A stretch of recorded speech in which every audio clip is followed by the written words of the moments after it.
So with my first patient in this past week for clinicals, my first patient wanted to tape his ankle for football. When I was by the moment that I was taping his ankle, I was just trying to make some conversation with him, and what I asked him was more of like where he was from, kind of, so that way we can be able to start a conversation. He told me that he's part Mexican, so we started having some conversation about it. He was just also during that conversation he explained to me kind of the reason why he always taping it, because he would just like to prevent some type of injuries in the future.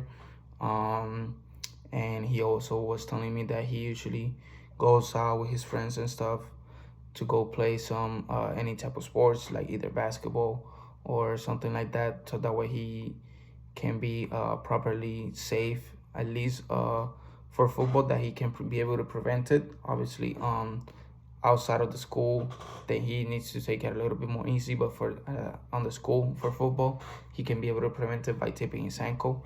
So that's kind of enough information that I got from him, that he was telling me what other activities he's been doing rather than football, which I feel that is pretty good information, so that way I can understand more the reason why he's doing it, and like see what he's trying to get out of it, of the ankle taping.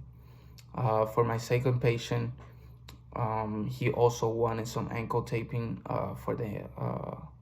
for football too. But this time, this patient told me that he had some pain on the ankle before, so he's trying to prevent it to happen again. So the way that I started with him, while I was taping him, I just asked him how did it happen, and he was just explaining to me that it happened a couple of weeks back. That he rolled his ankle a little bit and it was starting some pain, so he decided to he explained me that, and while explaining me that, he also explained me that he usually plays more than one sport rather than football.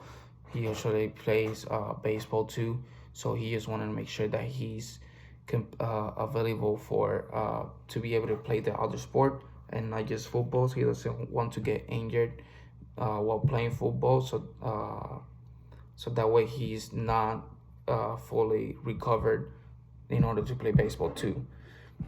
That's another information that I was able to get out of him.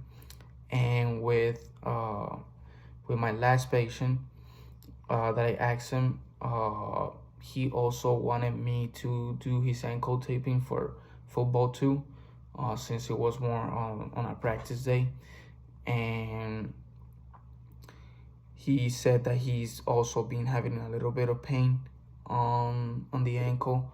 So the way that I incorporate with him, start a little bit of conversation, was more of like, what did he do these past couple days in order to be able to help it out a little bit more. And he was just telling me more of like that he's been trying to put some ice on it. He's been trying to take some medications like ibuprofen and all that in order for the inflammation to go down, and that he can be able to run and all that stuff properly again. So that information that I got from him was that that he's been telling me also that he's been doing some exercises outside of the school, back at his house, like some dorsiflexion, plantar flexion, being able to do some of that stuff with resistance, so that way he can be able to strengthen the ligaments and the muscles on the ankle area and the lower extremity. So I feel like that was a really nice information that I got from him, because I know that in that moment he's not just only waiting to get to the school to get some treatment. He also decided to do it outside of his house, outside of the school, so that way he can be able to be properly fully recovered in a faster way.